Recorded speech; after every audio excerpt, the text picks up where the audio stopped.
Lumière Kaboulo TV, Lumière Kaboulo TV, Lumière Kaboulo TV. Réflexion avec R9, Fabrice R9, Fabrice. Mobali Mateo, balingaka mwasi lolenga ninyango, nengo salanga eleki makasi. Kaboulo TV yo, Lumière Kaboulo, réflexion, réflexion. Double CD Fantomas Engayo. Il est là, il a toujours. Barbito s'abonne, chaîne les amoko. Ça c'est dit, ma beaucoup t'as un an s'abonner. Bon bino. Donc mon yango na YouTube tozawana. Moko gaga. Réflexion trop bandela. Réflexion. Réflexion. Lumière Kambolo. Yangwana. Balai qui est ça la biso bien. Tous en simana pour et ça la G. Bongo. Toujours.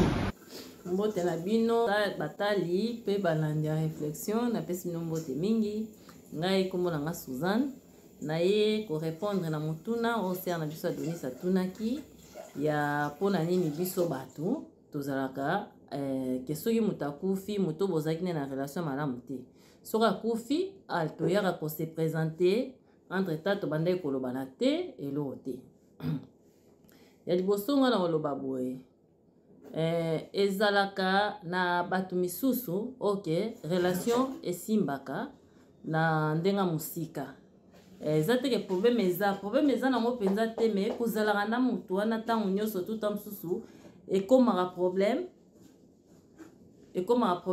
elukelaka bino ba incompréhension moko boye donc bozala bino bien mais bozala na relation makasi te par rapport ndenge ezalaka ntango bokanganaka epesaka bien bozala bino na distance ozomona comme ye kuna yo awa bobenganaka na bino par hasard boyebana basante bana nyonso tu wana mais kozalazala ntango nyonso tu nde te barelation bongo ezalaka epuis na bongo eza mabe te exemple na moto ndenge wana mpenza soki azwi problème to akufi bokoki na yo kokende matanga po ata bozaki na bino close te mais quand même on bengana on oyebana ba santé ba circonstance nde temps mususu question bokutani banda kopesa penza te ya mwana pona kobatela relation esengaki boke na ngonde wana pona ngana obenga ngo donc eza hypocrisie eza normal eza ke mutakweli likambu to likambu kwei oyebaki libota na ye